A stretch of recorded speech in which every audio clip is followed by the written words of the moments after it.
आज काकांच्या पुण्यदिनानिमित्ताने अध्यात्म काळाची गरज असा विषय असलेला हरिभक्त परायण सुप्रियाताई खंडागळे यांचा संगीत कीर्तन कार्यक्रम आता आपण आयोजित केला आहे। सर्वांचं मनपूर्वक हार्दिक स्वागत। या कार्यक्रमाची सुरुवात काकांच्या प्रतिमा पूजनाने होईल। प्रमुख पाहुण्या हरिभक्त परायण सुप्रियाताई खंडागळे व स्टेजवरील मान्यवरांना विनंती त्यांनी स्वर्गीय काकांच्या प्रतिमेचं पूजन करावं। उद्योग, कृषी, शिक्षण यांचे आज प्रथम पुण्यस्मरण। पलूसचा सातत्याने उत्कर्ष व्हावा म्हणून ऐन उमेदीत तरुण वयात किर्लोस्कर कारखान्यात नोकरी करता एसके काका यांनी विकास हा शब्द आवर्जून शोधला। 1958 साली पलूसला प्रथम विकास विद्यामंदिर सुरू करून सर्वसामान्यांची मुले शिकावी हा हेतू मनात बाळगला। त्यानंतर उद्योग आणि व्यवसाय यामुळे आपण सुधारणावादी बनू या क्षेत्रात सतत पाऊल पुढे असणे म्हणजे यशाच्या दिशेने वाटचाल या उर्मीने विकास इंडस्ट्रीची उभारणी केली आणि त्याही पुढे 1975 साली पलूस औद्योगिक वसाहतीची स्थापना करून शेतकऱ्यांच्या मुलांना उद्योगाकडे वळवले। त्यांचा हा सुधारणावादी विचार सध्या उतरला। कार्यक्रमाच्या प्रमुख पाहुण्या सुप्रियाताई खंडागळे यांनी काकांच्या प्रतिमेचं पूजन करून त्यांना विनम्र अभिवादन केलं। तसेच संस्थेच्या मान्यवरांच्या हस्ते काकांच्या प्रतिमेचं पूजन होत आहे। राजकारणापेक्षा सामाजिक बांधिलकी, शिक्षण, विकास, उद्योग, व्यवसाय यातूनही समाजात आदर्श निर्माण करता येतात ही आज मुळाशी बाळगून आपल्या सहकार्यांना बरोबर घेऊन 1958 साली पलूस शिक्षण प्रसारक मंडळाची स्थापना केली। लक्ष्मणराव किर्लोस्कर या आदर्श उद्योजकाच्या नावे माध्यमिक शाळेची स्थापना केली। काकांनी लावलेल्या या शिक्षणरूपी रोपट्याचा आज वटवृक्ष झालेला पाहताना खूप आनंद होतो।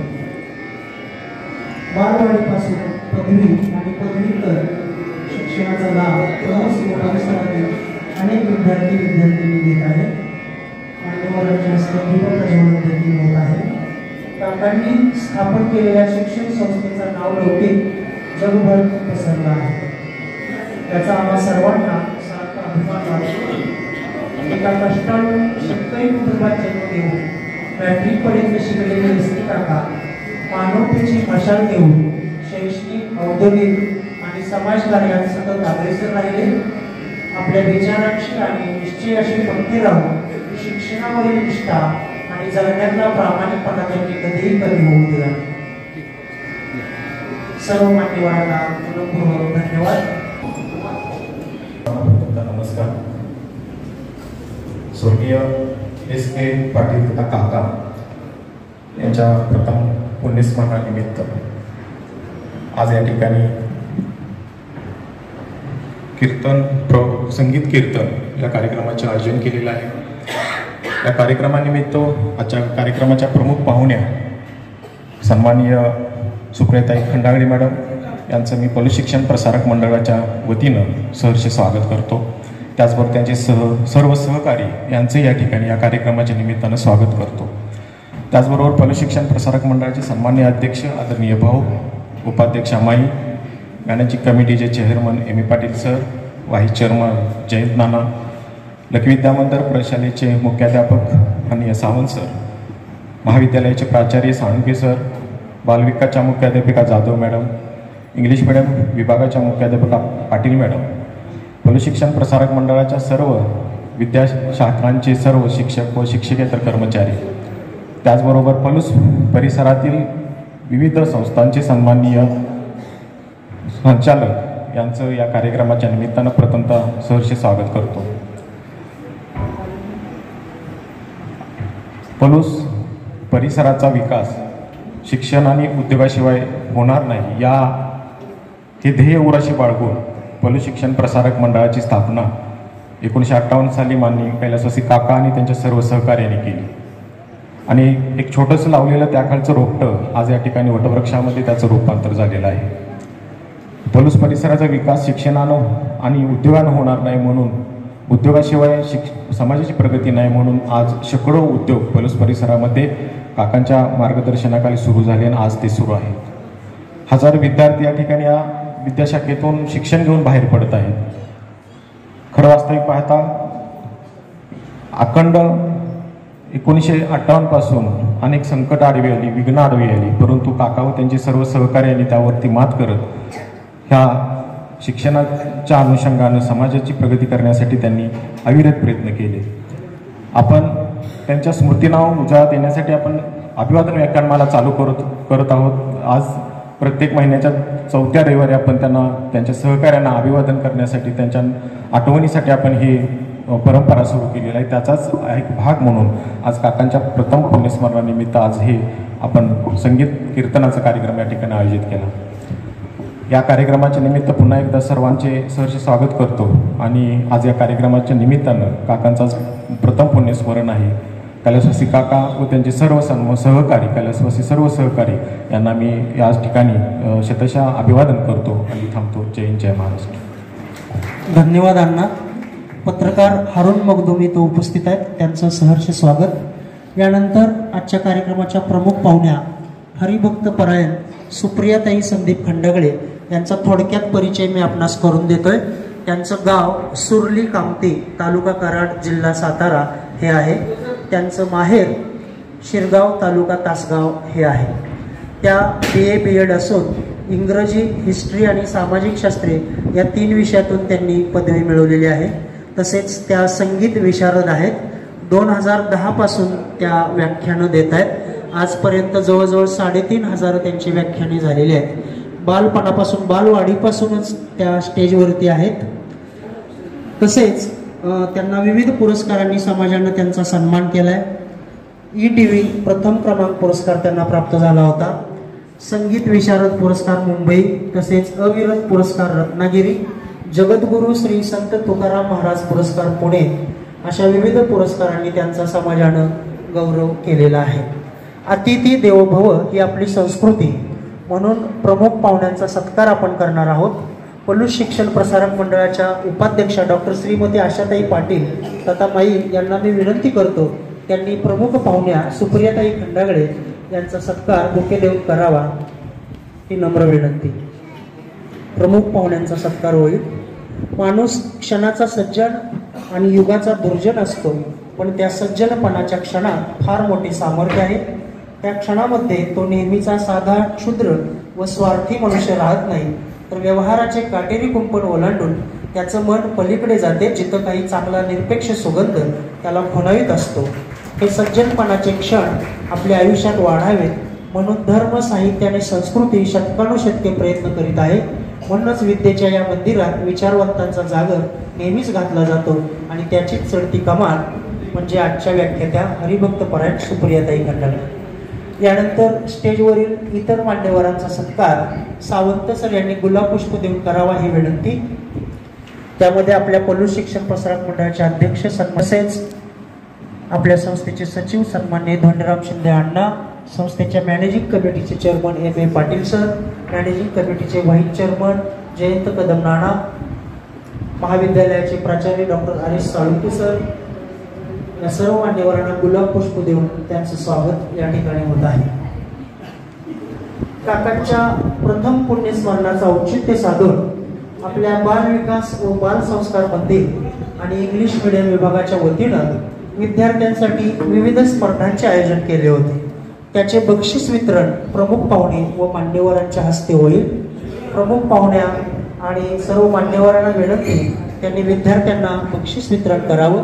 सर्वप्रथम बाल विकास व बाल संस्कार मंदिराचं बक्षीस वाचन होईल.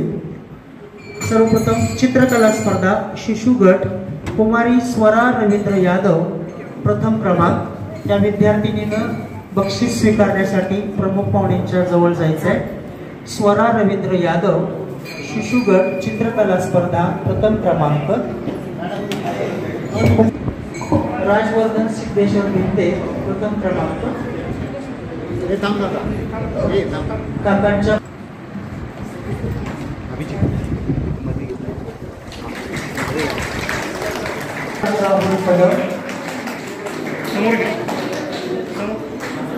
कुमारी सिद्धिका अमोल बोडरे, लहान गट, चित्रकला स्पर्धा प्रथम क्रमांक.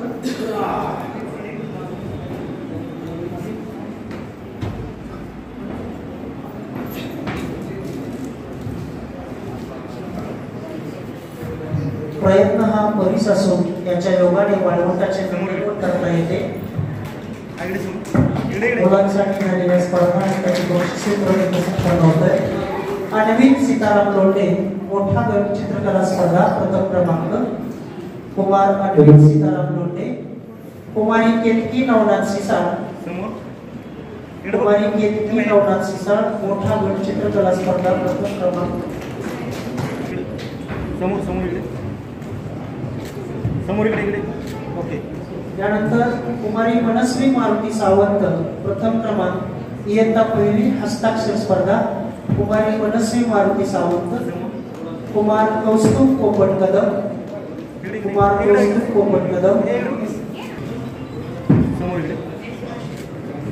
कुमार स्वराज सिंह राज सिंह जाधव इयत्ता दुसरी हस्ताक्षर स्पर्धा. कुमारी ईश्वरी नवीन कुमार घोरपडे इयत्ता दुसरी हस्ताक्षर स्पर्धा प्रथम क्रमांक.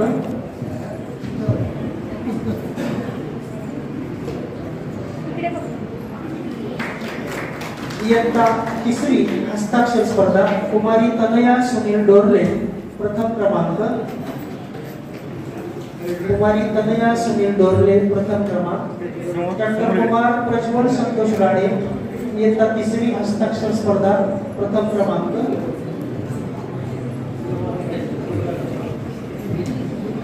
झेप घेणाऱ्या देशाने शरण येत असतात.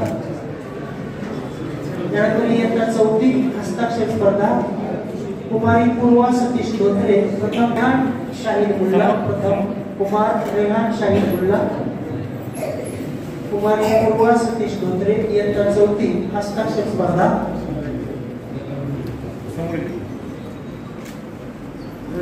जीवनात जर काही साध्य करायचे असेल तर दोन गोष्टींची गरज आहे. एक धाडस आणि दुसरी अभ्यास. तुम्ही किती उंच झेपणार हे अवलंबून असतं तुमची पाळंबळ किती खोलवर रुजली आहेत यावर. यानंतर इंग्लिश मीडियम विभागाचं. First, I would like to pay my sincere tribute to the founder of Palush Shikshan Prasarak Mandal, S.K. Patil Kaka. He is the one who turned this barren land into heaven. Because of him, today thousands of students can take education in this institution. So it is because of his efforts and it is his sincere vision so that we are here today. We, in his memory, have conducted various competitions for the students. So before giving all these prizes to the students, I would like to first welcome all of you and my sincere gratitude to all the Sanstha members of Palush Shikshan Prasarak Mandal. I welcome them and even I owe my sincere thanks to them.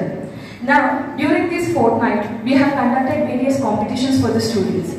As it is said that if a child is developed, then nation is developed. So we have variety of the competitions for the students of English Medium School, Palush. We had handwriting competition from nursery till 10, as well as later on we had elocution competition in English, which was based on the life of Honorable Kaka, as well as even the importance of education. So first we have conducted the English elocution competition for class 1st, 2nd, then 3rd, 4th, then 5th to 7th and 8th to 10. So here we have the winners from the various groups. I request the chief guest of today's function to hand over the prize to the winner. So the winner in the first category of standard 1st and 2nd, the first prize is bagged by Swara Sagarmani. I request her to come on the stage. Let's have a round of applause for her, Swara Sagarmani from English Medium School, Palush. I request the chief guest to hand over the prize to her.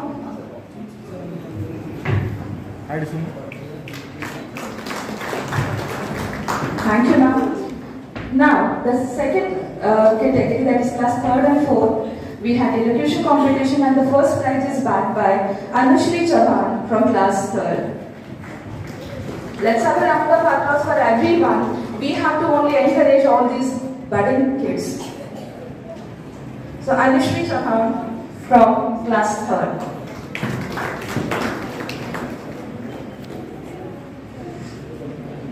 In 5th to 7th, we have Vaishnavi Mune from class 7th as the winner. And from class 8th to 10th, we have Snehal Kangre from class. Appreciate all our students. We need a louder round of applause for them. Isn't it? We should not be mindful at all. We need to appreciate them. So these competitions, handwriting as well as elocution, was for first learner. So when she wants to teach, she has to be a learner first and then a teacher. So this kind of the competitive spirit should be among the teachers also, along with the students. So we have timetable competition for all the classes from nursery till 10th. We have different kind of the 13 class timetables, and all the students and teachers, they had their innovative skills and they have come up with the best ideas. While going, you can see that there on the just back wall, we have even exhibited them, and you can see the variety of the timetable, their innovative ideas. So the teachers and the students, they have done it together. It was too difficult even to judge them and even give away the prizes. So now I here even request the President of Human Palus Education Society, Secretary Shinde sir, to come forward, as well as even Vice President Mai also, to give away the prizes of the timetable competition. And the first prize is backed by class first and class second. Please sir, come forward. I request the class teacher of class second, Vanitha ma'am, to come forward.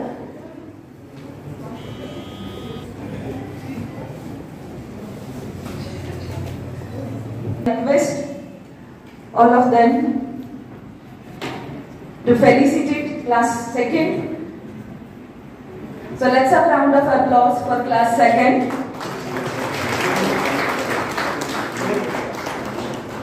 So they have made a timetable of the flowers. So they will bloom, they will blossom like flowers. 6th, Savan ma'am. So let's have a round of applause for them. Oh, we should not be miserly at all, isn't it? We should encourage everyone. Then as the students.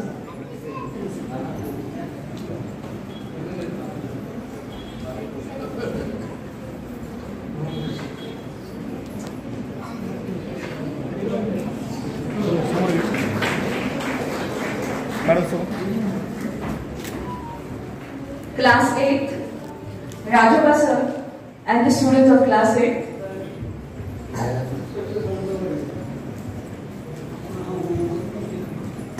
Har Ghar Tiranga. Congratulations, class 8th.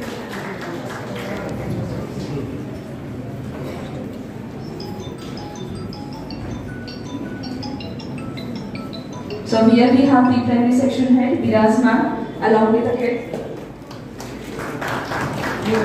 Congratulations.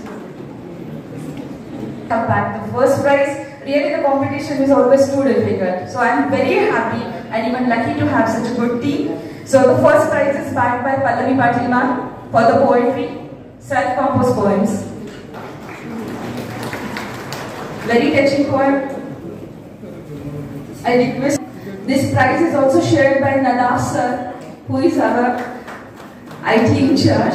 So I request Nadav sir also to come forward. And Kadam ma'am, Anita Kadam ma'am.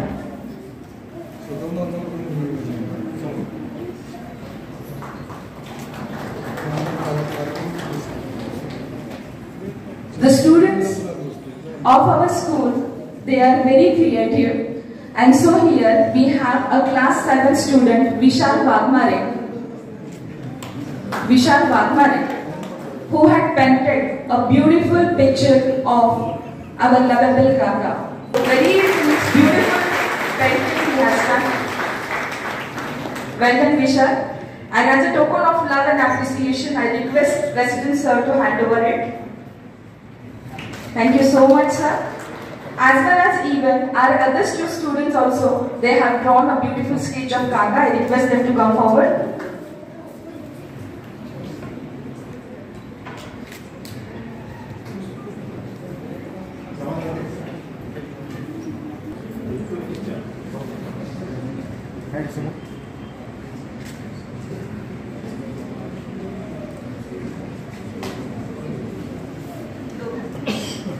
congratulations, they have done a beautiful sketch of our Kaka.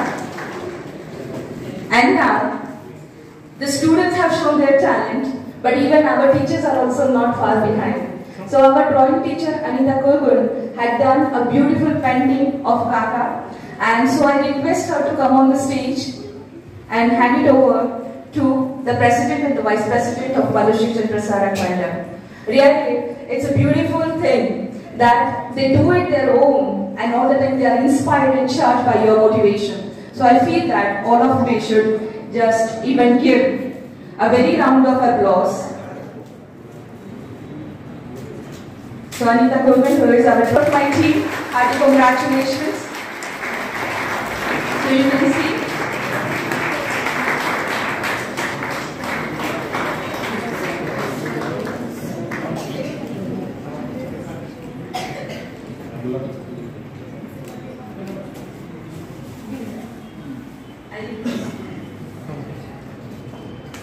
Congratulations.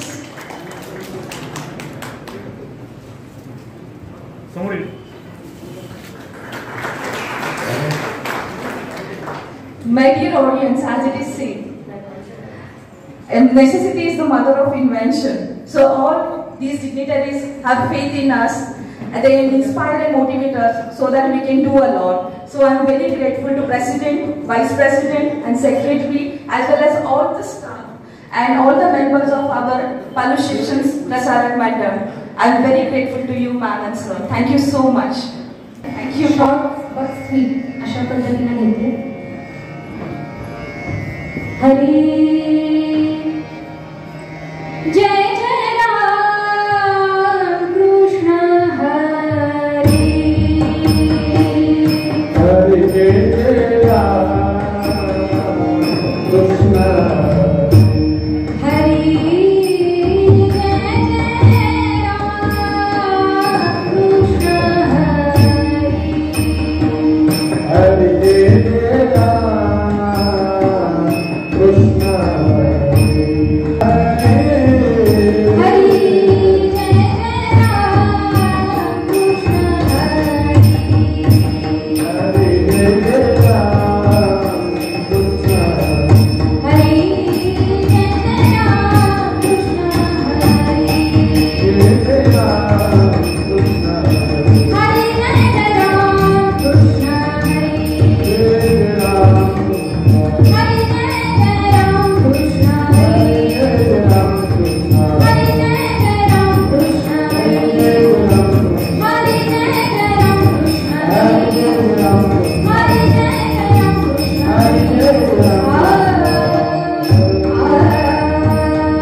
लोचनी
आज जो अभंग जो विषय दिला अध्यात्म काळाची गरज या अनुषंगाने अभंग निवडले तो अभंग असा आता तरी पुढे हाची उपदेश आता तरी पुढे हाची उपदेश आता तरी पुढे हाची उपदेश आता तरी पुढे हाची उपदेश नका करू नाश आयुष्याचा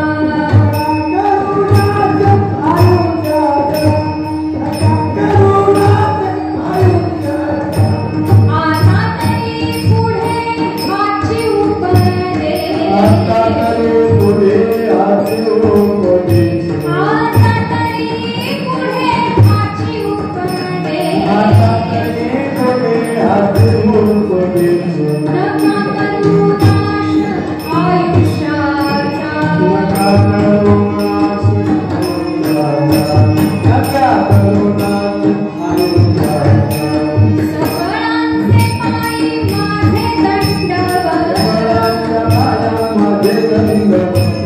सकळांचे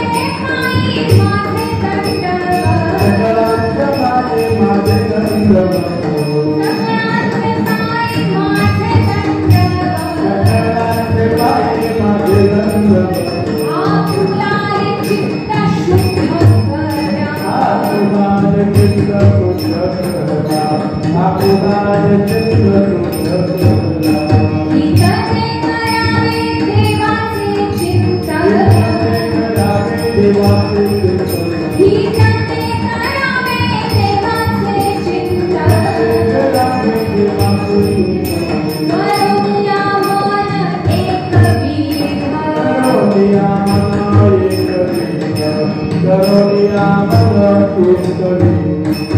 ब्राह्मणे हित होय हा व्यापार तू ब्राह्मणे होय हा व्यापार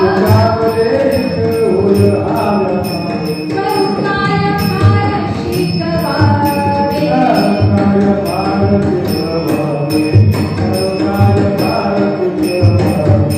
सकळांचे पायी माझे दंडवत सकळांचे पायी माझे दंडवत आपुलारे चित्त शुद्ध करा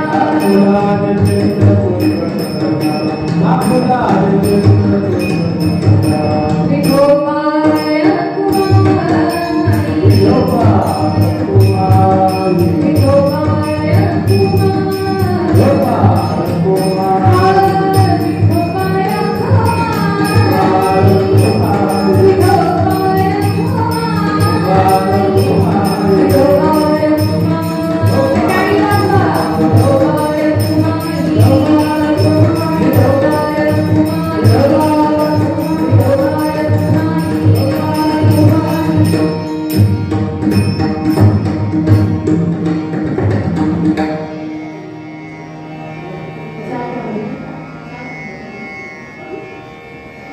आता तरी पुढे हाची उपदेश नका करू नाश आयुष्याचा सकळांचे पाया माझे दंडवत आपुलाले चित्त शुद्ध करा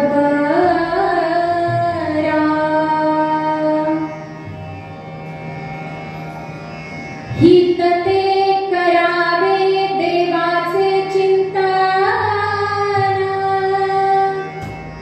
करो नियमन एकविध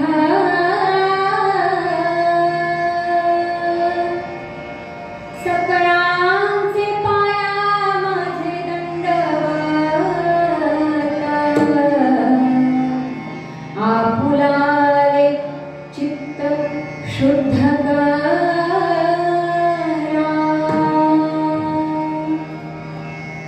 तुका म्हणे लाभ किंवा तुका म्हणे हित होय हा व्यापार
या सुंदर अशा पलूस नगरीमध्ये. माझा आवाज क्लिअर येतो ना पाठीमध्ये? या नगरीमध्ये जन्माला आलेले आपल्या सर्वांचे लाडकं व्यक्तिमत्व म्हणजे आपले कैलासवासी शंकरराव पाटील काका. आपण त्यांना काका म्हणत होता. खरं तर त्यांचा आणि माझा एवढा जवळून परिचय नव्हता, पण खरं तर ह्या 2 दिवसामध्ये तो परिचय वाढण्यासारखा आहे. कारण जे व्यक्तिमत्व स्वतःचं व्यक्तिमत्व कमवायला थोडा काळ जातो, त्यांनी आयुष्याची जेव्हापासून त्यांना समजत होतं तेव्हापासूनची जी काही वर्ष त्यांनी जी संपूर्ण स्वतःसाठी खर्च न करता आपल्या समाजासाठी त्यांनी योगदान दिलं ते महत्वाचं. आज जेव्हा या पलूसच्या शिक्षण प्रसारक मंडळामध्ये मी जेव्हा पाऊल ठेवलं तेव्हाच समजलं की त्यांनी काय केलं. ई वलेसे रोप लावलेले द्वार आणि त्याचा वेग केला गगनामध्ये. ज्यांनी हे इवलस रोपट आपल्या सहकार्यांबरोबर येऊन लावलं होतं. कोणी खत घातलं, कोणी पाणी घातलं, कोणी काय, आणि ते रोपट एवढं मोठं व्हायला लागलं की आज त्या रोपट्याच्या शाखा संपूर्ण पलूसमध्ये भिरभिरतात. एवढ्या मोठ्या रोपट्याचं रूपांतर मोठ्या वटवृक्षामध्ये झालंय. हा वटवृक्ष बहरलाय आणि ते बहरण्याचं कारण आहे कारण खत पाणी घालणं. आपण झाडे लावा झाडे जगवा तर करतोच आहे. झाडे लावून जातो पण ते जगवण्याचं कार्य आपण करत नाही. पण आध्यात्मिक भाषेमध्ये सांगायचं झालं योग आलाय. योग आल्यानंतर त्याचा क्षेम होणं महत्वाचं असतं. ही आध्यात्मिक भाषा आहे. योग याचा अर्थ आपण तिथपर्यंत पोहोचलाय आणि ते पोहोचल्यानंतर त्यांच्या पाठीमागही कार्य बहरतंय. ते कार्य सतत चालू आहे, ते बंद पडलेलं नाही. याचं कारण आहे की काकांचा स्वभाव की ज्यांनी किर्लोस्कर कारखान्यामध्ये स्वतः कामगार म्हणून काम केलं आणि स्वतःच्या मनमिळावू आणि सहकारी स्वभावामुळे त्यांनी आणि त्यातूनच त्यांनी थोडं थोडं का होईना म्हणजे नोकरी करत इकडे युनियन सांभाळत त्यांनी 1958 साली तुम्ही ज्या संस्थेमध्ये कार्यरत आहात त्या संस्थेची स्थापना केली. ही सहजगत्यामुळे सर्व गोष्ट नाहीये. कारण त्या काळामध्ये 2 वेळची भाकरी मिळणं कठीण होतं. मला मॅडम बोलल्या, आशाताई मॅडम तुमच्या उपाध्यक्षा, की त्यावेळची परिस्थिती फार कठीण होती. पण अशा कठीण परिस्थितीमध्ये पैसा हे साधन नव्हतं. जे काही मिळेल त्या स्वरूपामध्ये दानधर्म म्हणजे धान्य असेल, कपडे असतील, त्या स्वरूपामध्ये ती देणगी आपल्याला यायची आणि त्या देणगीच्या माध्यमातून तुम्ही ही संस्था प्रसारित केली. हे काकांचं मोठेपण आहे. त्यांनी स्वतःची लेकरं बाजूला ठेवली पण समाजाला लेकरू म्हणून घेतलं आणि त्या लेकराचं संगोपन केलं. याचं कारण आहे कारण आपल्याच या पलूस नगरीमधल्या काही मुलांना शिक्षण घेण्याकरता किर्लोस्करवाडीपर्यंत जावं लागायचं. कुठंतरी आपल्या लेकरांना आपल्याच जागेमध्ये आपल्याच या खुशीमध्ये त्यांचा विसावा व्हावा, इथंच त्यांनी आपली उभारणी करावी, हा एकच उद्देश मनामध्ये त्यांनी घेऊन हे मोठ्याच्या मोठं कार्य या 25 एकराच्या प्रांगणामध्ये केलं. खरं सांगू, तुम्ही आयुष्यामध्ये बंगला कमवला नाही तरी चालेल, गाडी घेतली नाही तरी चालेल, पैसा नाही कमवला तरी चालेल, कारण ते जगाच्या नकाशात दिसतं का हो? सांगा ना, कुठे दाखवा. एक छोटस उदाहरण देते म्हणजे तुमच्या लक्षात येईल. नगर जिल्ह्यामधल्या एका माणसाने 3 कोटीचा बंगला बांधला. किती कोटीचा? आता 3 कोटीचा बंगला बांधल्यानंतर त्या माणसाला किती आपला ऐट दाखवावा असं वाटत असेल. 3 कोटीचा बंगला बांधलाय, काय साधं असेल का? गावातल्या पंचक्रोशी, गावातलीच लोक सोडा, पण पंचक्रोशीतल्या लोकांना सुद्धा आमंत्रण दिलं जेवण्याकरता. सर्व लोक बंगल्याची स्तुती करायचे, आतलं फर्निचर सुंदर आहे, सगळं सुंदर आहे, सगळ्या गोष्टींची स्तुती करायची. त्याला फार आवडायचं, फार आवडायचं, कारण लोकांना कौतुकच अपेक्षित असतं. पण त्या संपूर्ण पंचक्रोशीमध्ये लोक जेवायला बोलवली, पण एक त्या भागातले महाराज, ते महाराज मात्र त्या वास्तुशांतीला आले नाही. पण तरी सुद्धा स्वतः बोलवणं घेऊन गेले आणि महाराजांना घेऊन आले. आणि घेऊन आल्यानंतर त्या महाराजांना संपूर्ण बंगला फिरून दाखवला. पहिला मजला झाला, दुसरा झाला, तिसरा मजला झाला. आणि तिसऱ्या मजल्यावर एका भिंतीला एक मोठ्याच्या मोठं एक जगाच्या नकाशाचं चित्र दाखवलं. त्या महाराजांनी बाकी बंगला पाहिला नाही, तो नकाशा पाहिला. आणि नकाशा पाहिल्यानंतर त्यांनी त्या माणसाला प्रश्न केला, बाळा, हा नकाशा कुठला आहे? तेव्हा त्याने उत्तर दिलं, महाराज, हा नकाशा तुम्हाला माहिती नाही, हा संपूर्ण जगाचा नकाशा आहे. अरे वा, म्हटले जगाचा नकाशा? मग या जगाच्या नकाशामध्ये आपण जर राहतोय तो देश दिसतोय का रे? हो दिसतोय ना, पण अगदी छोट्या स्वरूपामध्ये, अगदी छोटासा. बघा तो तिथे आहे. त्यांनी तो भारताचा छोटासा नकाशा त्या जगाच्या नकाशामधला शोधून दाखवला. तो जगाचा नकाशा, त्या भारताचा नकाशा घेतला आणि त्या नकाशामध्ये मला म्हटले, आपलं नगर जिल्हा दिसतोय का? बघ ना त्यात कुठे दिसतोय का नगर? महाराष्ट्र दिसतोय का? महाराष्ट्र. महाराष्ट्र म्हणले या जगाच्या नकाशामध्ये कुठं दिसून येणार? अगदी छोटासा. तरी पण मी तुम्हाला दाखवण्याचा प्रयत्न करतो आहे. एवढं सुईचं टोक आहे बघा, ते एवढं दिसतंय ते.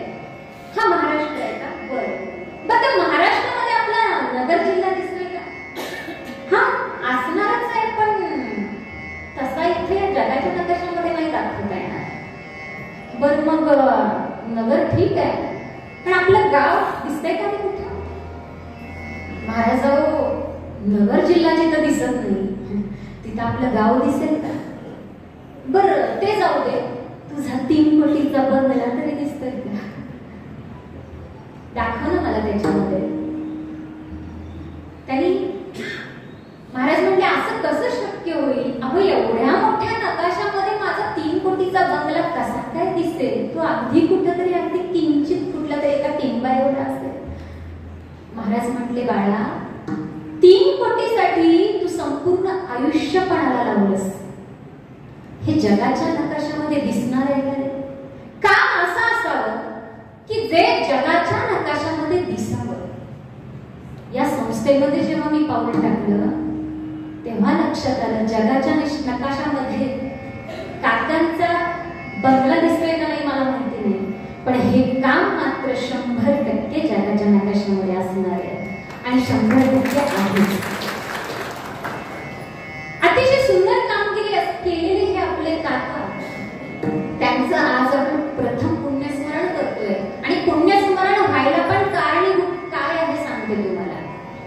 कारण पुण्यस्मरण हे सहजासहजी कुणाचं घडत नाही, करतो आपण घरातल्या घरात. आमची कीर्तन होतात प्रत्येकाच्या घरी, पण शाळेत पहिल्यांदाच प्रथम पुण्यस्मरणाचा कीर्तनाचा कार्यक्रम. खरं तर इथं बसल्यानंतर पंचपदी करावी का नाही करावी हा मोठा मुद्दा माझ्याकडून उपस्थित झाला. पण म्हणलं पंचपदीमध्ये जेवढी लोक इथं थांबतील तेवढ्यांनाच, आता मी काय पुढचा शब्द बोलत नाही, पण खरं सांगायचं तर वारकरी संप्रदायाचा नियम आहे, त्या नियमातून आम्हाला जावं लागतं. आणि त्यामुळं तुम्ही बसताय का उठताय हा भाग न घेता मी आपली पटापट पंचपदी संपवली आणि आपल्याला घेतलेला मुद्दा मी घेतला. याचं कारण सांगते तुम्हाला. इथं कीर्तन होत आहे, व्याख्यान नाही. कीर्तनाचा नियम आहे आणि ते कीर्तन केलं याचा अर्थ काकांचं पुण्यस्मरण, काकांचा तो स्वभाव की ज्यांनी आध्यात्मिक सामाजिक उन्नती तर केलीच आहे, पण त्यांनी आध्यात्मिक उन्नती सुद्धा पार पाडली.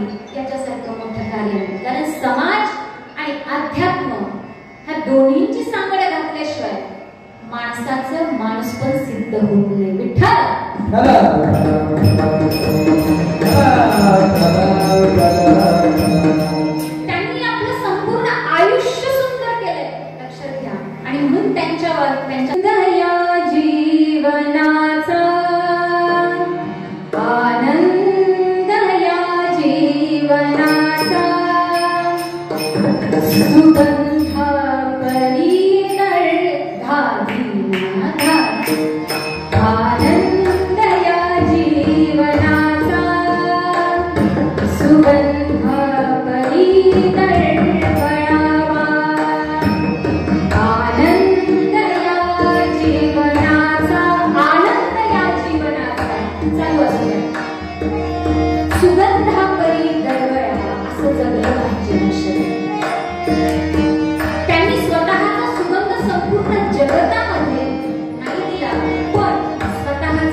सुगंध वाटला लक्षात आणि म्हणून आज हे पुण्य स्मरण आहे.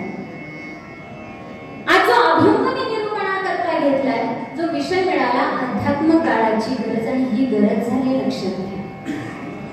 कारण महाराज सकल संत शिरोमणी जगतवंदनीय जगद्गुरु श्री संत तुकोबाराय असतील, माऊली महावैष्णव ज्ञानोबाराय असतील, नाथ महाराज असतील, नामदेव महाराज असतील, या संपूर्ण संतांनी या संपूर्ण जगताला उपदेश देण्याचा प्रयत्न केला.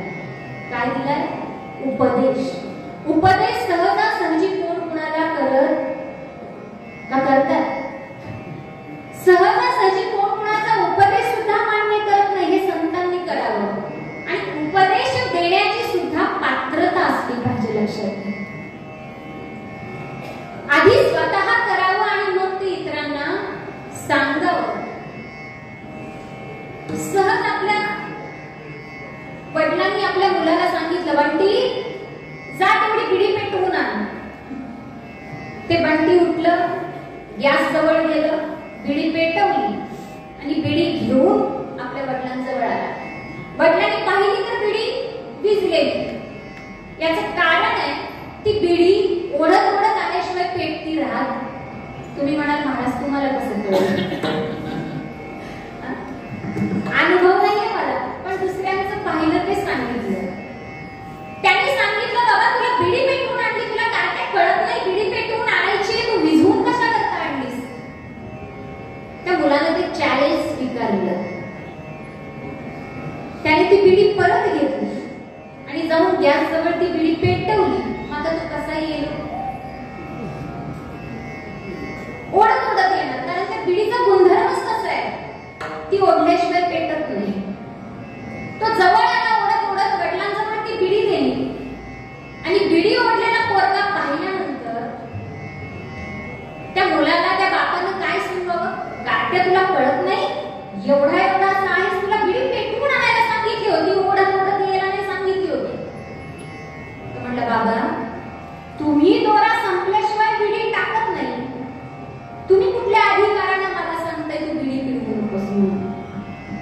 बापानं ते टाकून द्यावं आणि मग मुलाला त्याचा उपदेश करावा. मग बापानं काय करायचं? बिडी टाकायची आणि सिगारेट ओढायला सुरुवात करायची. बरोबर? चुकलं का काय? आधी आपण ती गोष्ट थांबवली पाहिजे, मग दुसऱ्याला ती थांबवा म्हणून परावृत्त केलं पाहिजे. एवढं मोठं कोरोनाचं संकट आपल्यावर आलं ना. मी उपदेशाचं सांगितलं. महाराज आपल्याला उपदेश का करताय? आता तरी पुढे हाची उपदेश. महाराज उपदेश करतायत याचं कारण आहे. यातले पहिले 2 शब्द आता आणि तर. गेले 2 वर्ष आपण ज्या संकटाचा सामना करतोय, कोरोना, बऱ्याच जणांना झाला, बरेच जण गेले. आपापले नातेवाईक आपल्याला भेटले सुद्धा नाही. तिथल्या तिथं पाठीमागं त्यांची चिता जळाली, आपल्या लक्षात पण आलं नाही. पण मला सांगा, एवढे सगळे लोक गेले, पण त्या सगळ्या लोकांमध्ये आपला नंबर जिवंत असणाऱ्यांमध्ये का लागलाय? मोठा प्रश्न आहे ना. अजूनपर्यंत आपल्याला भगवंताने जिवंत का ठेवलंय? याचं कारण आहे, आजपर्यंत तुम्ही काही केलं नाही, पण आता इथून पुढे तरी हा देह जो मिळालाय तुम्हाला, हा देह सहजासहजी मिळालेला नाही. पावलो हा देह कातताळी न्याय, न घडे ते उपाय घडू आले. अतिशय मजेशीर उदाहरण आहे, लक्षात घ्या. मातीचा कार्यक्रम सुरू आहे नदीच्या एका बाजूला, आणि एक आंधळा मनुष्य आंघोळी करता त्या नदीमध्ये उतरलाय. आणि त्याच गावामध्ये त्या राज्याचा जो राजा आहे, त्या राजाने त्या गावामध्ये तंबी दिलीये की जो कोणी एक कावळा पकडून आणेल त्याला 1 लाखाचं बक्षीस. किती? एका कावळ्याचे 1 लाख. हे त्या आंधळ्यानं ऐकलं होतं, पण त्यानं सोडून दिलं. अरे डोळस माणसाला कावळा पकडता येतो का? मग आंधळा माणूस पकडेल का? हा त्यानं विचार केला. ती गोष्ट त्यानं सोडून दिली आणि नदीमध्ये आंघोळ करण्याकरता उतरला. पण त्याची आंघोळीची एक सवय होती, स्नान करायची सवय. त्या नदीमध्ये डुबकी मारायची पहिली, आणि डुबकी मारून वर यायचं आणि दोन्ही हाताने एक टाळी वाजवायची. मी मगाशी सांगितलं त्या नदीच्या पलीकडच्या बाजूला मातीचा कार्यक्रम सुरू आहे 3ऱ्या दिवशीचा. हा आंधळा त्यावेळेला खाली नदीमध्ये फुटला आणि उठून त्या डुबकी मारून फुटला आणि वर एक दोन्ही हात घेऊन अशी टाळी वाजवायचा प्रयत्न केला. तसं त्या नैवेद्यावर झडप घालणारा जो कावळा आहे, तो कावळा बरोबर त्याच्या टाळीमध्ये जाता जाता काय झाला? सापडला. काय झाला? कोण सापडला? बरोबर आहे ना? कावळा सापडला. आणि कावळा सापडल्यानंतर त्याला ते कळलं नाही, कारण तो आंधळा आहे, पण कावळ्याचा आवाज तरी त्याच्या लक्षात आला असेल. ते कावळा काव काव करतोय म्हटल्यानंतर ह्याची ट्यूब पिटली. अरे मगाशी तर राजाने दौंडी दिलीये की बाबा एक कावळा पकडल्यानंतर 1 लाखाचं बक्षीस आहे, आणि माझ्या हातामध्ये कावळा सापडलाय. मी आंधळा आहे, या गावातला नाही. हा कावळा जर मी इथल्या शेजाऱ्या पाजाऱ्या एखाद्या माणसाजवळ दिलाच तर तो काही मला सापडणार नाही, परत तो घेऊन जाईल. मग करू काय? मला अजून कावळे पकडायचे. एका कावळ्याचे 1 लाख. मासे जर 10 पकडले तर 10 लाख, म्हणजे मी लखपती होणार आहे. हा विचार त्यानं केला. तो कावळा दुसऱ्या कोणाच्या हातात न देता त्यानं काय केलं? बगल्यात मारला. आणि त्याच्या लक्षात आलं की आपण कावळा कसा काय पकडला. पद्धत सोपी आहे. आपण नदीमध्ये उतरलो. नदीमध्ये उतरल्यानंतर एक डुबकी मारली. डुबकी मारून परत वर आलो. वर आल्यानंतर दोन्ही हाताने टाळी वाजवली. कावळा आपोआप हातामध्ये सापडला. ही कावळा पकडायची पद्धत आहे. ही कुणाचा समज आहे? आंधळ्या माणसाचा. कुणाचा आहे? आंधळ्या माणसाचा. त्यानं तेच केलं. असलेला पहिला कावळा बगलेमध्ये मारला आणि तो पुन्हा नदीमध्ये गेला. डुबकी मारली आणि वर येऊन दोन्ही हाताने टाळी वाजवणार. कावळा सापडेल का? सापडेल का? सापडलाय कुणाला? सापडणार नाही. आणि असलेला कावळा सुद्धा, हे कोणाचं सांगते मी? कावळ्याचं. हा कावळा म्हणजे दुसरं तिसरं काही नाही. हा जो आपल्याला 2 हाताचा 2 पायाचा नाकाचा 2 डोळ्याचा जो नरदेह दिलाय तो कावळा लक्षात घ्या. सहजासहजी सापडलाय तर त्याचा काय केला पाहिजे? उपयोग केला पाहिजे. आजपर्यंत नाही केला पण आता इथून पुढे तरी.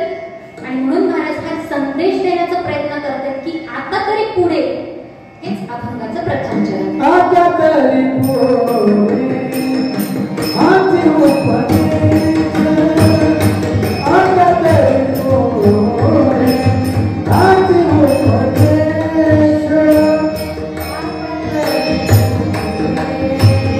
आजी उपदेश, आता तरी आजी उपदेश, आता तरी पुढे आती उपदेश, आता तरी पुढे आती उपदेश,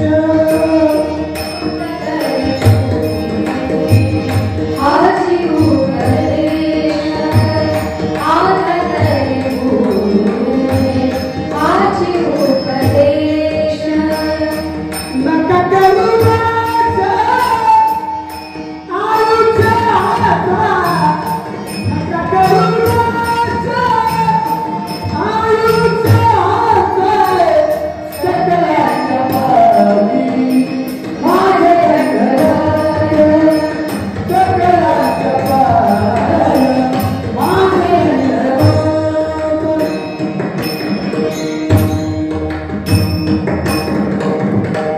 अभंगातलं प्रथम चरण आहे आता तरी पुढे हाची उपदेश.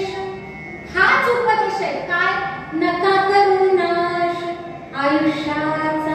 हे सुंदर असं लाख मोलाचं आयुष्य आपल्याला या भगवंतानं दिलंय. त्या आयुष्याचं मातेनं करायचं का आयुष्याचं कुठेतरी सार्थक करायचं हे प्रत्येकाच्या हातामध्ये लक्ष आहे. संत साहित्य उगाच जन्माला आलेलं नाही. त्यांनी संतांनी प्रत्येक अनुभव त्या अभंगातून आपल्याला सांगण्याचा प्रयत्न केलाय. त्यांनी जो अनुभव घेतला कारण अनुभव आले. अनुराले आयुरा, या जगाले करते, या जगाले करते, या जगाले करते. अनुभव आले अंगार, ते या जगाले करते, ते या जगाले करते, ते या जगाले करते. अनुभव आले अंगार, ते या जगात येत असे. संत अनुभव आपला वाटताय आणि तो ग्रंथांच्या रूपाने वाटताय. ग्रंथामधला अनुभव सांगतायत. मला मगाशी सांगितलं की काकांची भगवद्गीता मोफत होती आणि भगवद्गीतेचं जे टीकात्मक विश्लेषण जे केलंय माझ्या माऊलींनी ती म्हणजे ज्ञानेश्वरी. तो साधा ग्रंथ नाहीये. प्रत्येक अनुभव प्रत्येक उदाहरणानं पटवून देताना माझी माऊली प्रत्येक श्लोक सांगतात, ओवी सांगतात लक्षात. पण हे आपल्या काही लोकांना पटतं की ज्यांनी ज्ञानेश्वरी गाथा हातामध्ये घेतली आजपर्यंत नाही घेतला. महाराजांनी उपदेश केले आता तरी पुढे. आता तरी पुढे म्हणजे काय? त्या मनुष्य देखाला आल्यानंतर काय करा? असंच आयुष्य वाया घालवू नका. एकतर अल्प आयुष्य आहे. अल्प आयुष्य मानव देव, आयुष्य मानव देव, शतघडिले ते अधरात आय, जगदिले ते आदरात आय, मध्ये कालात किडा लोक क्षय, मध्ये बालक किडा लोकक्षय, काय भजनासी उरले ते पाहिगा, भजनाची मुरली ते पाहिगा, काय भजनासी उरले ते पाहिगा, काय भजनाची मुरली ते पाहिगा. राम राम स्मरामि,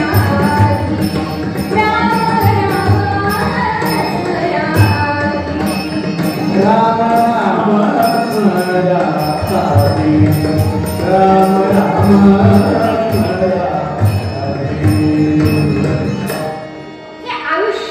अल्प आहे, अल्प.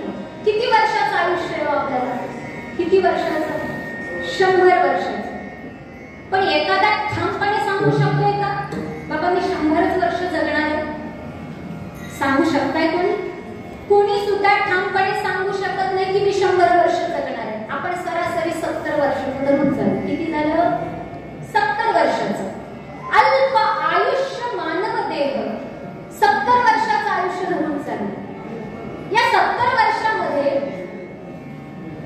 शब्द गणिले ते अर्धरात्र खाय. सरळ सरळ अर्थ आहे. काय अर्थ आहे?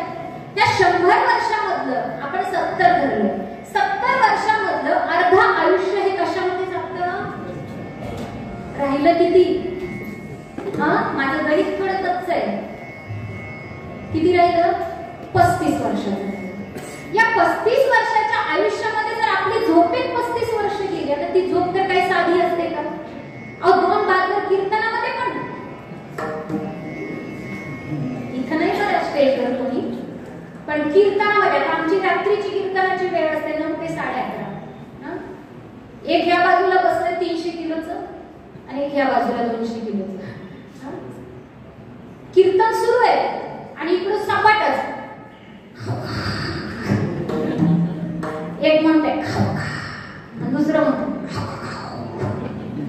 बापरे म्हटलं या दोघांचं चांगलंच चाललं. माझ्यापेक्षा मोठ्याच्या मोठा आवाज त्यांचा. म्हटलं गप म्हणजे अशा झोपेमध्ये आपलं आयुष्य चाललंय. काय काय लोक झोपेत काय काय बरळतात ते सुद्धा कळत नाही. एकीचे वडील कंडक्टर होते. त्या मुलीचं लग्न झालेलं आणि ती मुलगी सासरी आपल्या चांगली नांदत होती. वडिलांना वाटलं बाबा अजून एक धाकटी लेक आहे, आपल्या मुलीचं चांगलं चाललंय, कंडक्टर जावई.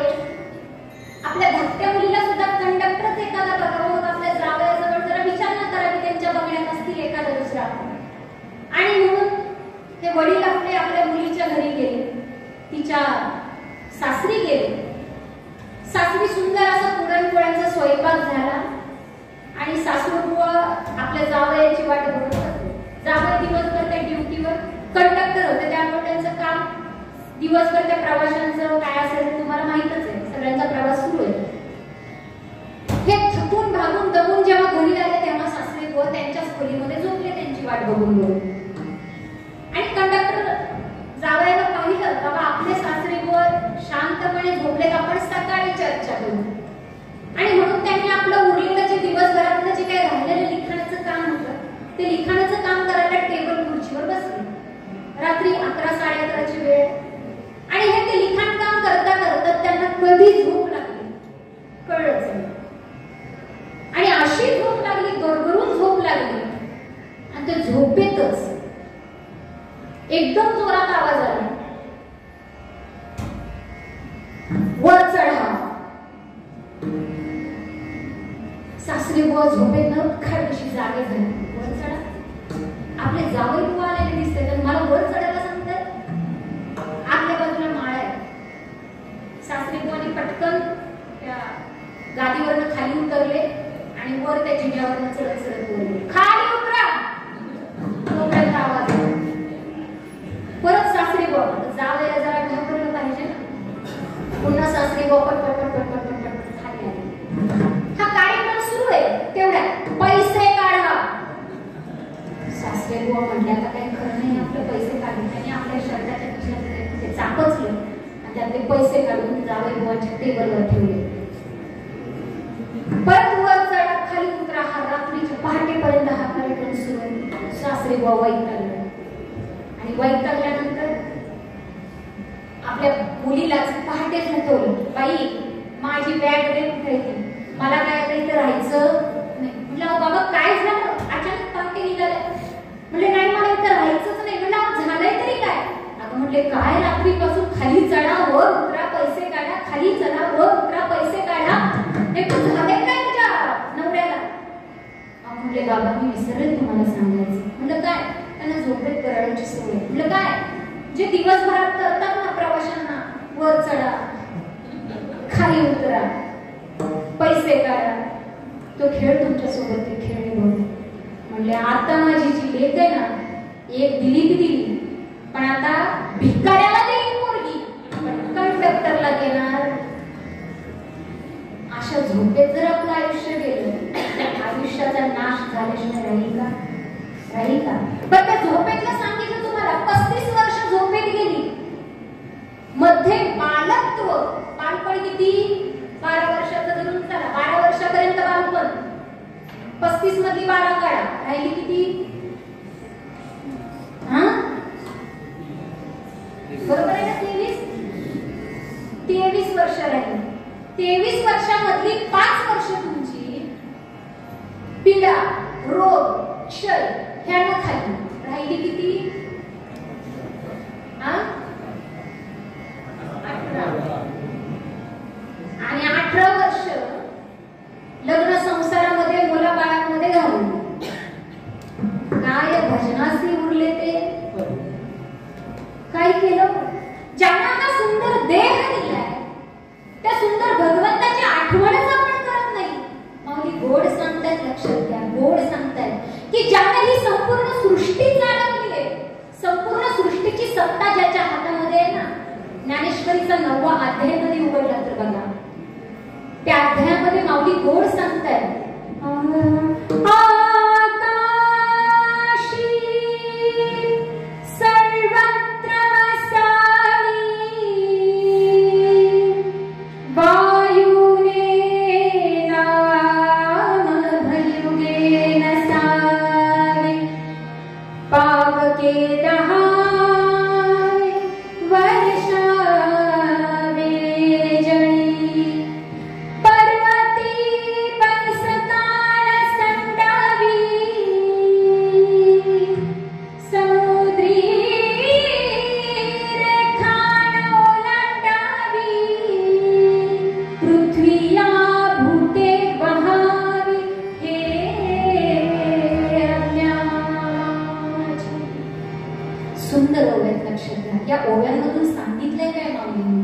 आकाशी सर्वत्र वसावी.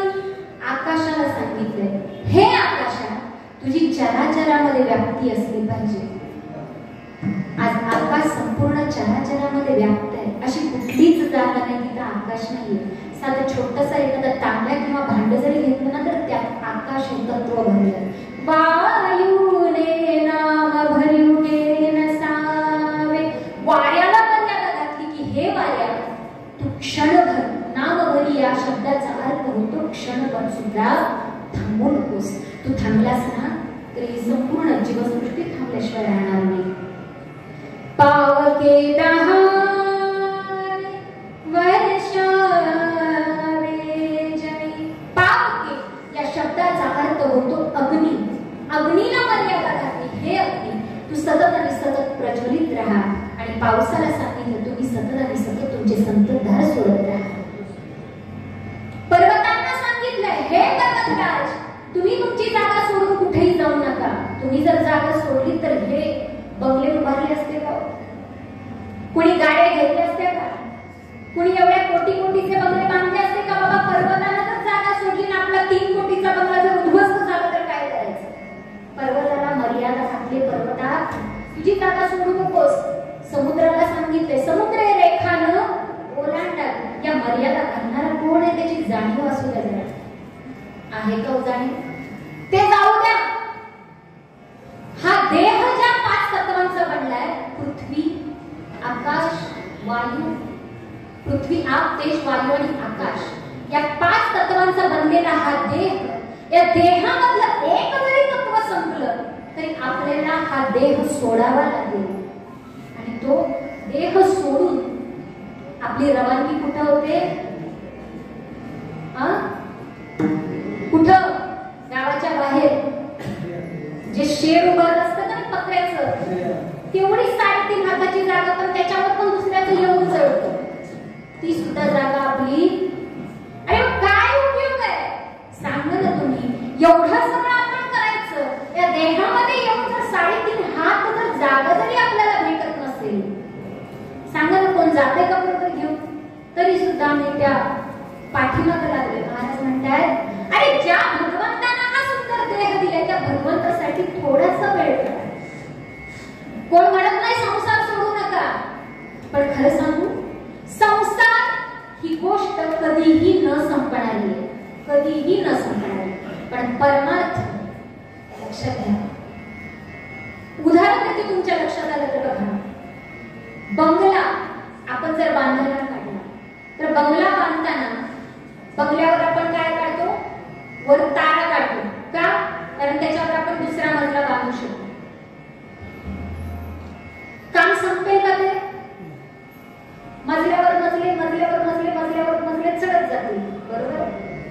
पण परमार्थाचं उदाहरण देते, मंदिराचा कळस एकदा संपन्न झाला की त्या मंदिराचं कामकाज पूर्ण होतं.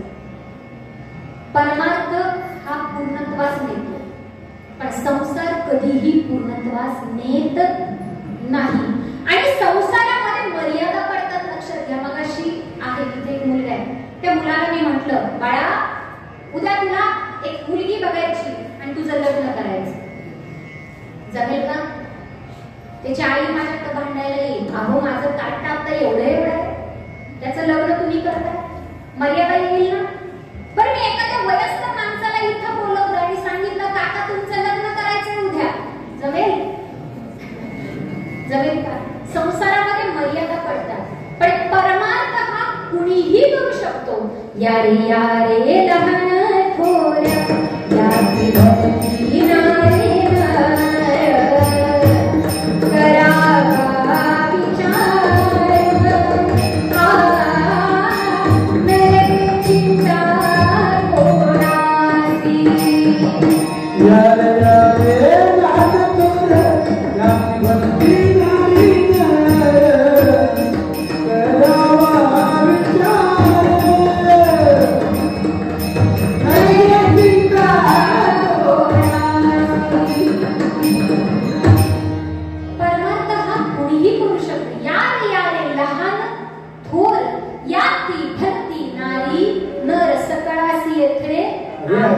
अधिकार.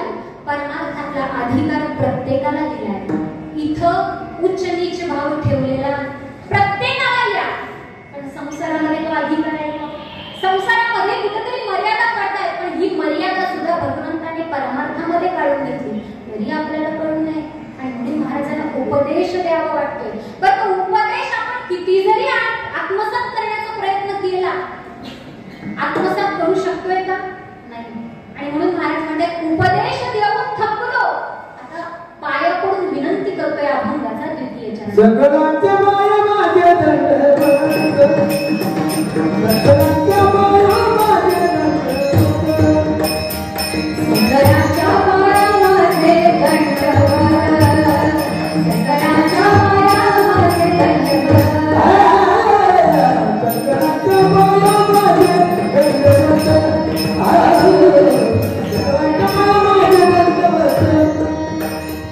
सगळ्यांच्या माया माझे दंडवत, सगळ्यांच्या माया माझे दंडवत, आपणाचे चित्त शुद्ध केला, आपणाचे चित्त एकविध,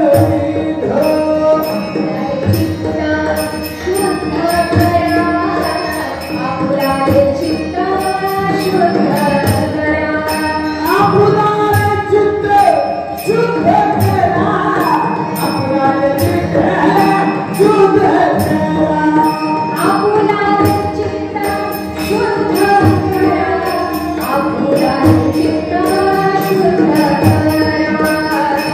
सगळ्यांच्या माया माझे दंडवत, सगळ्यांच्या माया माझे दंडवत.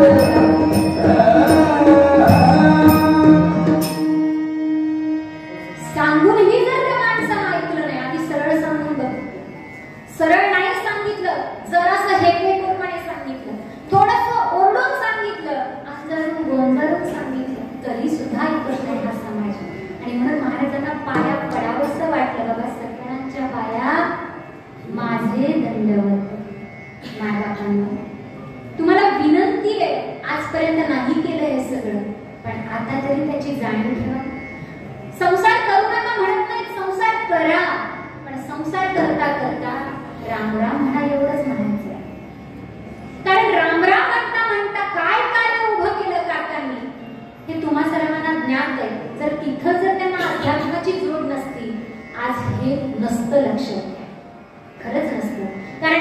अध्यात्माची जोड माणूस बनायला शिकवतं.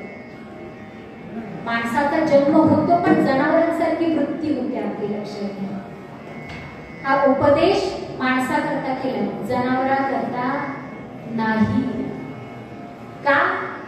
कारण जी ताकद मनुष्यामध्ये आहे ती ताकद जनावरांमध्ये असेल का? आहे का? कुठं पाहिलंय कुठं? कुत्र्यांनी मिळून पारायण सोहळा संपन्न पार पाडला, बैलांनी मिळून काहीतरी वेगळं आध्यात्मिक उन्नती केली, कुठेही नाही. आणि त्या जनावरांना पाप पुण्य काय हे लक्षात येत नाही. पशु काय पाप पुण्य जाणते, उत्तम मध्यम भोग भोगी. एक मजेशीर उदाहरण सांगायचं झालं तर सांगते तुम्हाला. म्हणजे आमच्या आता तुमची संस्था आहे, शिक्षण संस्था आहे, तशा आमच्या आध्यात्मिक संस्था पण असतात, वारकरी शिक्षण संस्था. आता आपल्या इथं वारकरी शिक्षण संस्था थोड्या कमी आहेत, पण नगर भागामध्ये, पैठण भागामध्ये गेलात ना तर वारकरी शिक्षण संस्था जे चालवतात ते संस्थापक जेव्हा आपल्या दारामध्ये येतात, एखाद्या गावामध्ये येतात ना, तर लोक त्या संस्थापकाची पूजा करतात, पाय धुतात, हार तुरे सगळं करतात, त्यांचा सत्कार घेतात, पण त्यांच्या गाडीची सुद्धा पूजा करतात. कशाची? का? कारण ती संस्थापकांची गाडी आहे, ती त्यांच्या देहानं पवित्र झालेली आहे. त्या गाडीची सुद्धा पूजा करतात, हार तुरे सगळं नैवेद्य वगैरे सगळं दाखवतात. संस्थापकांना जेव्हा घेऊन आतमध्ये जातात ना लोक, तेव्हा एक कुत्र येतं आणि कुत्र सांगतं, थांबा, थोडासा चाकावर अभिषेक घालतो. माहिती ना, पाहिलं असेल सगळ्यांनी. त्या कुत्र्याला कळतं का ही संस्थापकांची गाडी आहे? आत्ताच त्या गाडीचं पूजन झालं, आपण नको तो कार्यक्रम तिथं नाही केला पाहिजे. कुत्र्याला कळतं? नाही कळत. म्हणून हा उपदेश आपल्यासारख्या माणसांना केला, याचं कारण आहे हा उपदेश फक्त आपल्यामध्येच फळतो. कारण मनुष्यच त्या पद्धतीनं वर्तन करू शकतो. पाऊस पाणी पाडायचं काम करतोय, पाणी एकसारखं आहे पण पाण्याची जागा वेगळी, लक्षात घ्या. स्वाती नक्षत्रातला पावसाचा थेंब हा एखाद्या शिंपल्यामध्ये पडल्यानंतर त्या शिंपल्यामध्ये त्या पावसाच्या थेंबाचं रूपांतर काय होतं? सगळ्यांना माहिती असेल, मोती तयार होतो. काय होतो? मोती. त्याच स्वाती नक्षत्रातल्या पाण्याचा पावसाचा थेंब जर गटारामध्ये पडला तर त्याचं काय होतं? ते गटारमय होऊन जातं, घाण आणि अशुद्धच होतं. त्याच पावसाचा थेंब जेव्हा एखाद्या आळूच्या पानामध्ये पडतो तेव्हा तो हिऱ्यासारखा चमकतो. त्याच पावसाचा पाण्याचा थेंब जेव्हा एखाद्या विस्तवावर पडतो तेव्हा तो नाहीसा होऊन जातो. आणि त्याच पावसाचा थेंब, त्याच नक्षत्राचा जेव्हा तो पावसाचा पाण्याचा थेंब एखाद्या सर्पाच्या तोंडामध्ये पडतो तेव्हा त्याचं काय होतं? विष बनतं. आपण त्या पावसाचा पाण्याचा थेंब आहोत, कुठं पडायचं हे आपण ठरवायचं.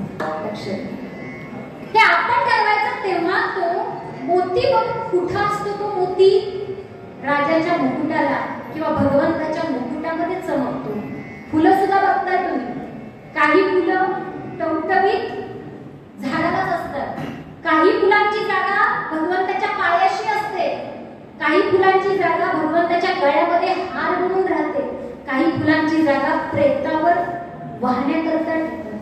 फुलं वेगळी आहेत, त्या फुलांची जागा निर्माण करणं हे आपलं काम आहे. लक्षात घ्या.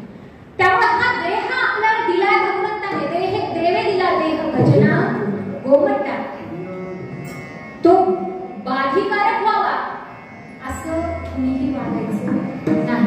फक्त माणसाने एक लक्षात ठेवायचं, माणसानं जनावर बनून न वागता माणसानं माणूस म्हणूनच जगलं पाहिजे. आज तुम्ही शिक्षण संस्था चालवताय, शिक्षण संस्थेमध्ये नाही म्हटलं तर तुम्ही 250 ते 300 स्टाफ मेंबर तुम्ही असाल. तुमच्या हाताखाली लाखो विद्यार्थी शिकून जाते, फक्त 7000 विद्यार्थी आहेत. प्रत्येक विद्यार्थी वेगवेगळा आहे, प्रत्येकाची कुवत वेगळी आहे. पण आपण एक मार्गदर्शन करणारे असतो. या पृथ्वी तलावाचा सगळ्यात पहिला गुरु जो असतो तो आई असतो, त्यानंतर वडिलांना मातृदेवो भव, पितृदेवो भव आणि नंतर तिसऱ्या नंबरला स्थान आचार्य देवो भव, भगवंताचं स्थान आपल्याला दिलं. मग भगवंतानं भगवंतच बनलं पाहिजे. कारण मुलं, आता माझा मुलगा आता पहिलीच्या इयत्तेमध्ये शिकतोय, माझं B.Ed झालंय, 3 विषयांमध्ये ग्रॅज्युएशन आहे माझं.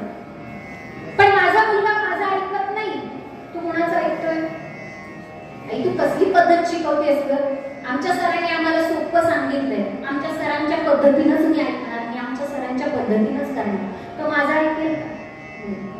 त्यामुळे आपण ज्या पद्धतीने राहणार आहोत तेच वर्तन ती मुलं करणार आहेत.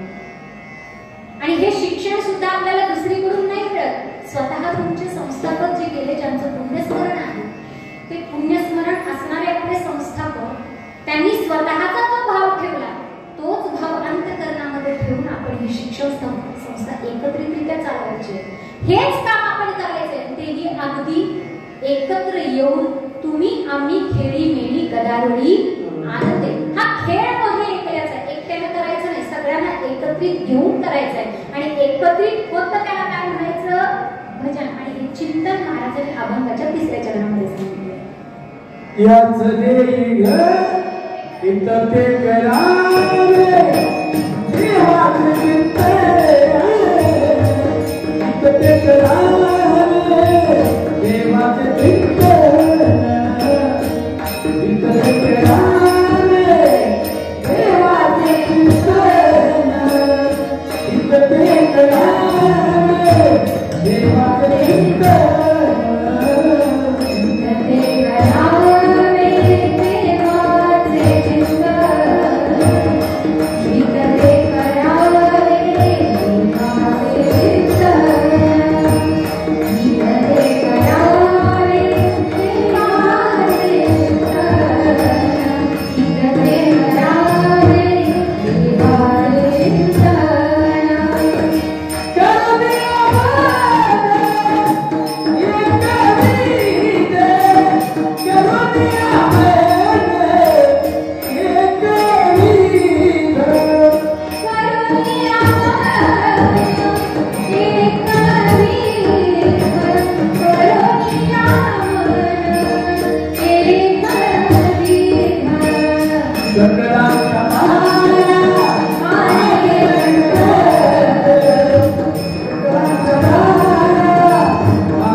येतो ना?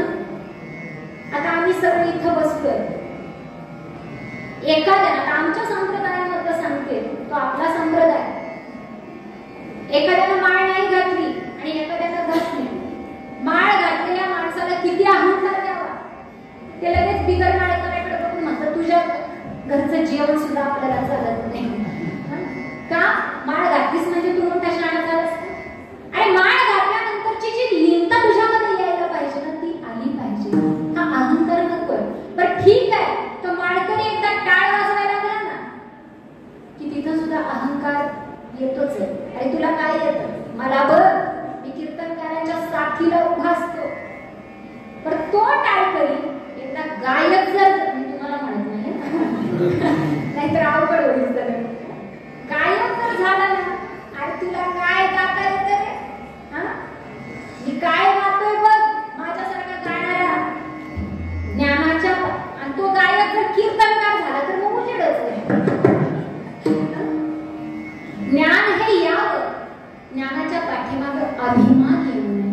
ज्ञान घेतलं माझ्या काकांनी, पण त्या ज्ञानाच्या पाठीमागचा अभिमान किंवा गर्व त्यांनी केला नाही. कारण गर्वाचं घर नेहमी खाली होतं, उंच होत नाही. ही म्हण तुम्ही पहिल्यापासून ऐकली. पण त्याचा अर्थ तुम्हाला सांगते. ज्ञान एक वेळ नाही झालं तरी चालेल, तुम्ही माळकरी नका हो, तुम्हाला ज्ञान नाही झालं तरी चालेल, पण माणूस म्हणून तुम्ही माणसाबरोबर माणसासारखं वागा. एवढं जरी आलं तरी पुष्कळ झालं. महाराज काय म्हणतात माहितीये, ही गोष्ट हेरली आमच्या तुकोबरायांनी, आणि तुकोबराय सहज म्हणतात, नको ब्रह्मज्ञान आत्मस्थिती भाव, नको ब्रह्मज्ञान आत्मस्थिती भाव.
गणित कशामध्ये लक्षात घ्या. कारण प्रत्येक जण विचार करतो. विचार हा आपल्या आचारावर अवलंबून असतो. आपण काय आचार करतोय? विचार प्रत्येकाचा वेगवेगळा आहे, पण विचार कोणता करायचा हे महत्वाचं आहे. विचाराचे 3 प्रकार आहेत. पहिला अनर्थक विचार आहे की जो विचार केल्यानंतर आपल्याला काही ना काहीतरी त्रास 100% होणार. दुसरा प्रकार आहे निरर्थक विचार, जो विचार केल्यानंतर कुठलंच काहीच साध्य होत नाही. आणि तिसरा जो प्रकार आहे तो सार्थक विचार आहे. त्या विचाराचं विश्लेषण मी सांगते, पण तत्पूर्वी आधी निरर्थक विचार काय आहे ते लक्षात घ्या. ज्या विचाराला काहीच अर्थ नसतो. एक सुंदर छोटस गाव आहे आणि त्या सुंदर गावामध्ये संध्याकाळची 5ची वेळ आहे. ज्या वेळेला जनावरे आपापल्या घरी परततात त्यावेळेची वेळ.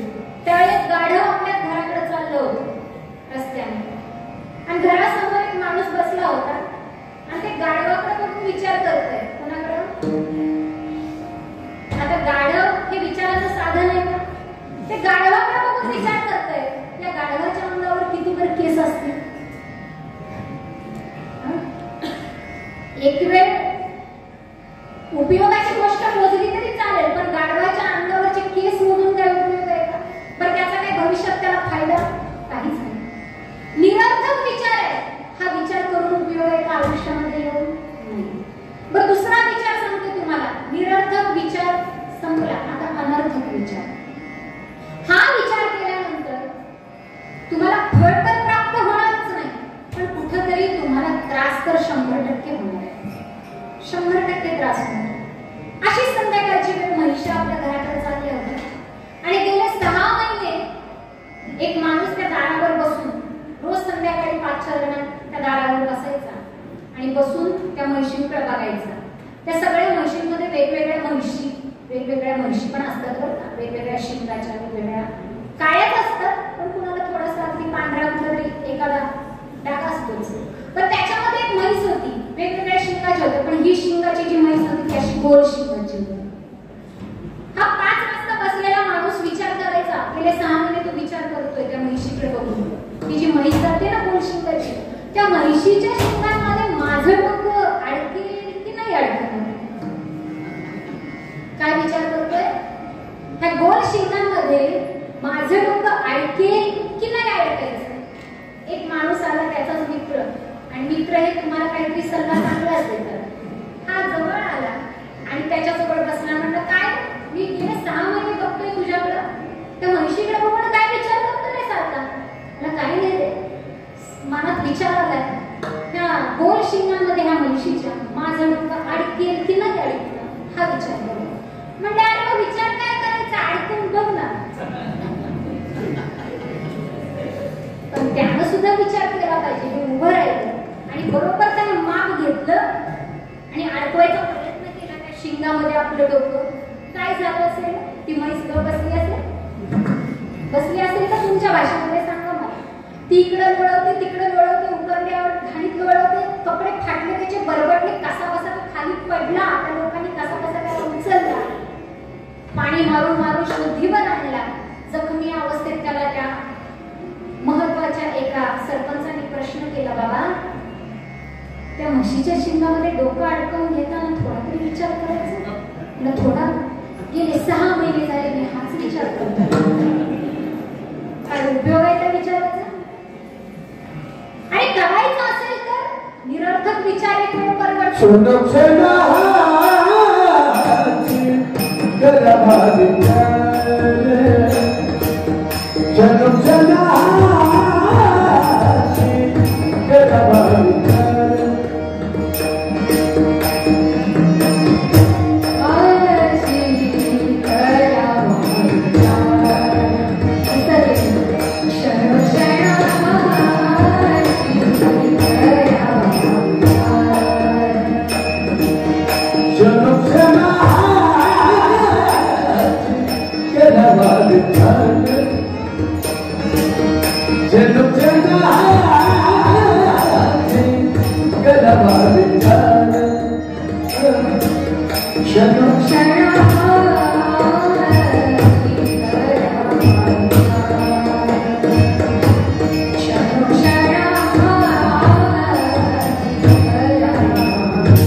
व्यापार भव सिंधू.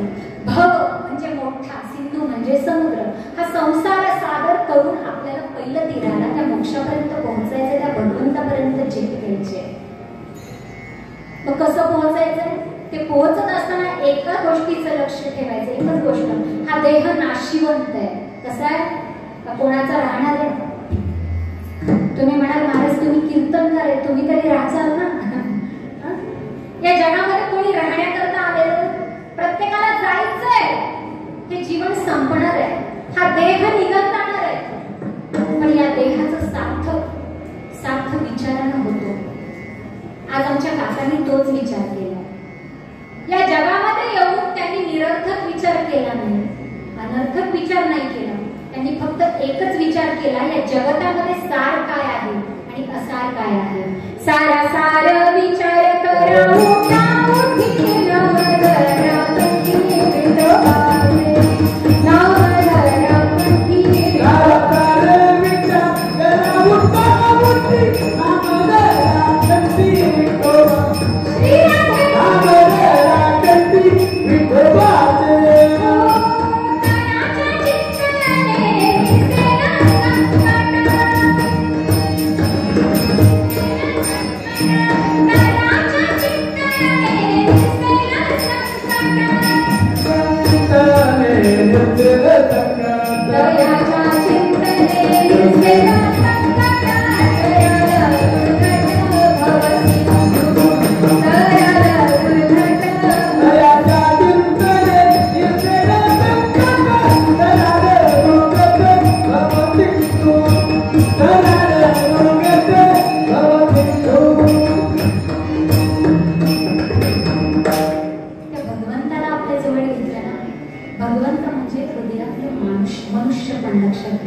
विचारांचं बीज जर आपल्या हृदयामध्ये घेतलं तर आपण मोठं काहीतरी करू शकतो. हा भवसागर तरुण पार जाऊ शकतो. हा विचार काकांनी केला, हा सार्थ विचार त्यांनी बरोबर घेतला आणि म्हणून त्यांनी हा हिताचा व्यापार केला, जो तुकोबाला म्हणतात. तुका म्हणे हित होय हा व्यापार. हे हिताचा व्यापार आहे, जो त्यांनी काम, क्रोध, लोभ, मद, मत्सर, अहंकार झटकून टाकून केवळ आणि केवळ भगवंत परमात्मा करता आपलं आयुष्य खर्च केलं. आणि ते आयुष्य सार्थ झालं काकांचं. आणि म्हणून महाराजांना म्हणावंसं वाटतं की तुका म्हणे हित होय हा व्यापार. त्याच्यापेक्षा वेगळं काही जीवन नाही, याच्यापेक्षा वेगळं काही मी तुम्हाला शिकवणार नाही. ज्ञानेश्वर माऊली नारायण माऊली नारायण माऊली नारायण माऊली ज्ञानेश्वर माऊली नारायण माऊली ज्ञानेश्वर माऊली नारायण माऊली ज्ञानेश्वर माऊली नारायण माऊली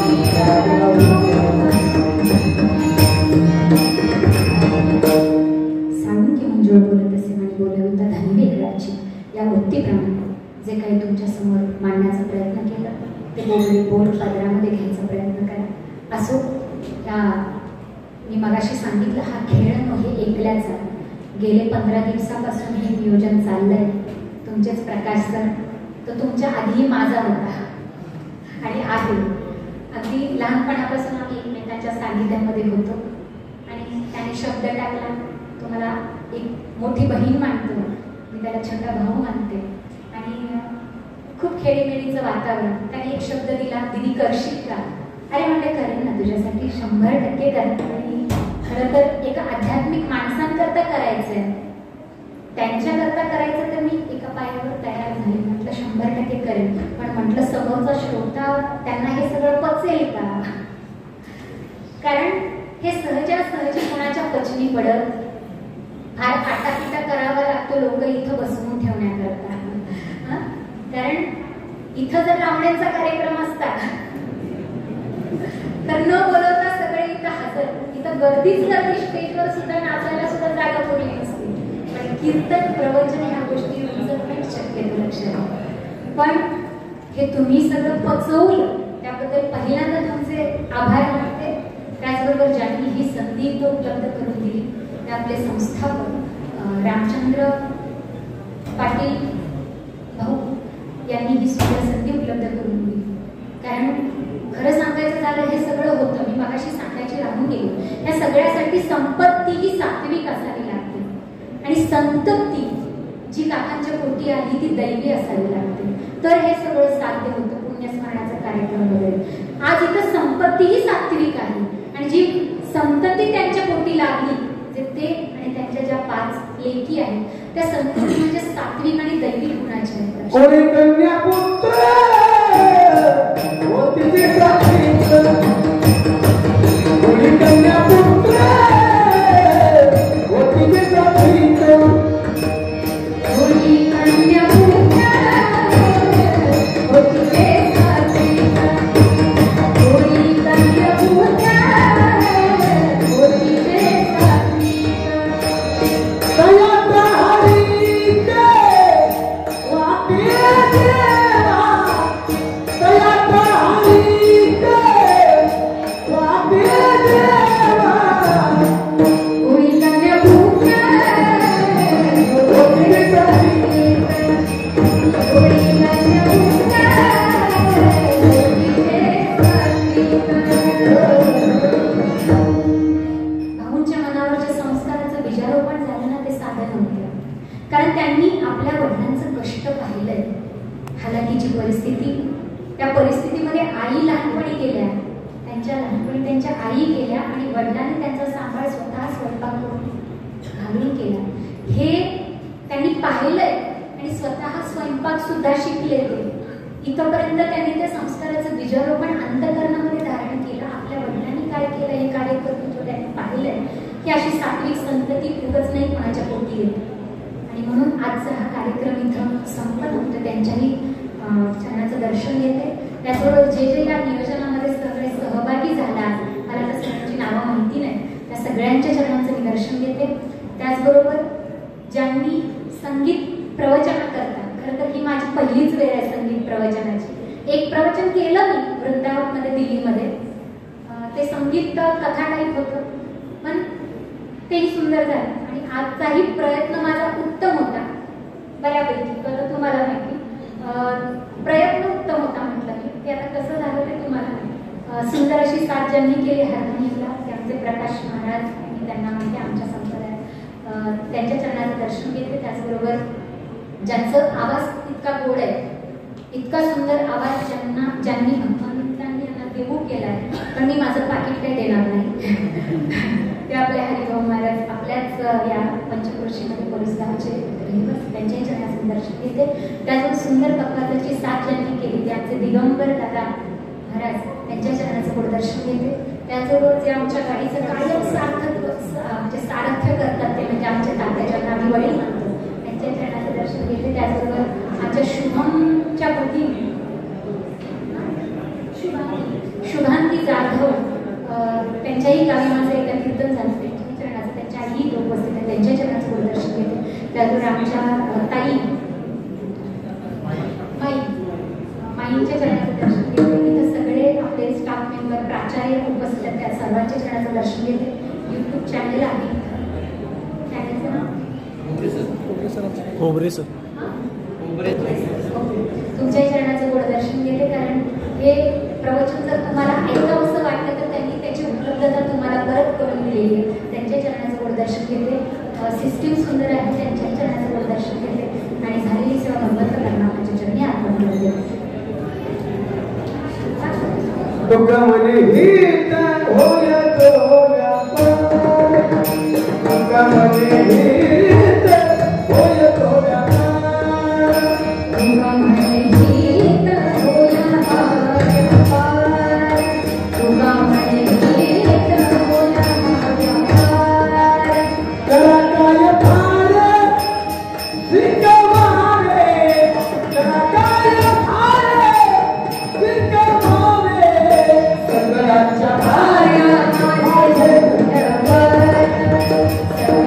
Bye.